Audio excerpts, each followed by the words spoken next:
Oh. Okay, so this is part C of the Le Chatelier's principle. We're going to look at the equilibrium between iron and the iron thiocyanate complex ion. So Morgan, this one starts with having us make up a stock solution. Can you tell me what, I already have the 25 milliliters of water. What do I need to put in this?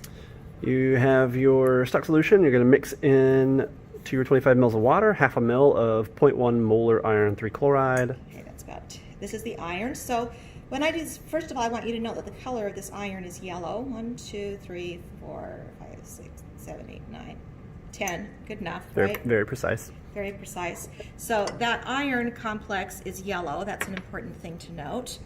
And then the thiocyanate is clear. And I'm going to add how much of that one?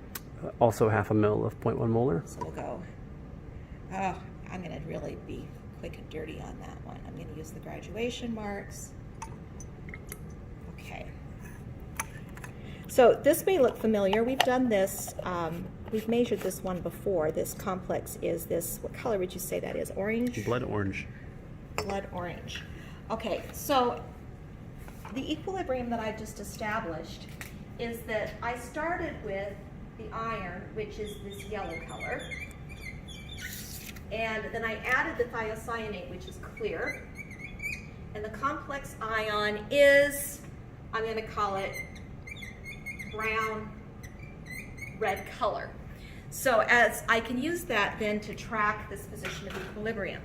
Now I need to put a little bit of this. Oh, I need to mix this up really well, so I just have a beaker here so I can do that. And I'm going to put a little bit in this solution in each of these test tubes so I can compare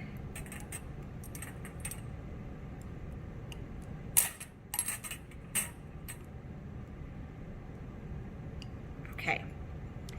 So one of these test tubes needs to stay as my control, yes? So this is my baseline. This is when I've got this mixture of all together. Now, I'm going to play with Le Chatelier's principle by adding excess of some reagents. So the first one I'm supposed to play with is, which one? You want to add 10 drops of the 0.1 molar iron 3 chloride. So that's this. So here on the board, I'm going to put an excess of this iron. So what's going to happen as I add excess? Le Chatelier's principle, take a minute and make your prediction. And let's go ahead and do that. Let's just add.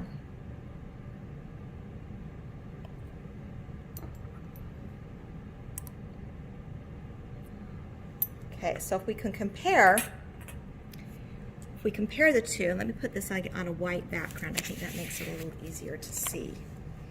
If we can compare that, this one had the extra iron chloride in it, and this was my control. So is it clear to you that we're getting more of the complex ion there? We had a shift? It does seem to be darker on the right side. Okay, so that resulted in a shift to the right because this color got darker. Okay, now in the next part, we are going to add a little excess. What are we adding? This time we're adding 10 drops of the thiocyanate. Okay, so that's the clear one.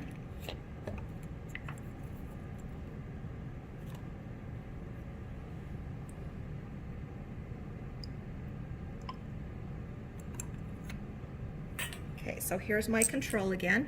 Let me put it against the white background. So adding the extra thiocyanate. Also quite dark. Also quite dark. Now if I could compare what happened when I added the extra iron versus the extra thiocyanate, it doesn't really seem to matter which one I added excess of. Either one will do. It doesn't matter. So let's put that up on the board.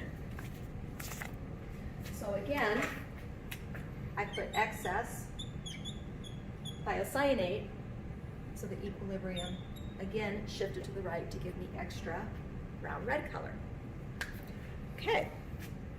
Now finally, the last thing I need to do is add 5 drops of saturated salt water. Oh, I need to go grab that. Pause the video for just a minute. Pause. All right, so now we're ready. Oh, 3, 2, 1 on pause. Go. So now we're ready to add that sodium chloride. Now, the sodium chloride is not common to this system. So I can't just look at where's the excess and a shift, it's a little bit different.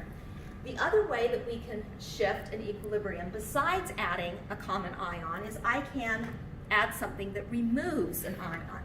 So what the chloride does here is when I add the chloride ion, it effectively reacts with the iron to make a complex ion, and it removes the iron cation. So a removal, make a prediction, what's that going to do to the equilibrium? So here we go. Here is my final test tube. Here's my saturated sodium chloride.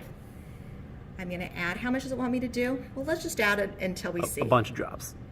1, 2, 3, 4, 5, 6, 7, 8, 9.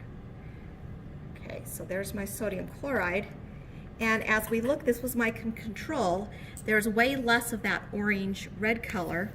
And in fact, if I compare it, we're getting very close to the original ferric without any thiocyanate. So adding that chloride removes the iron. It's effectively removing this. So we get a shift to the left to replace it, which makes the brown color go away.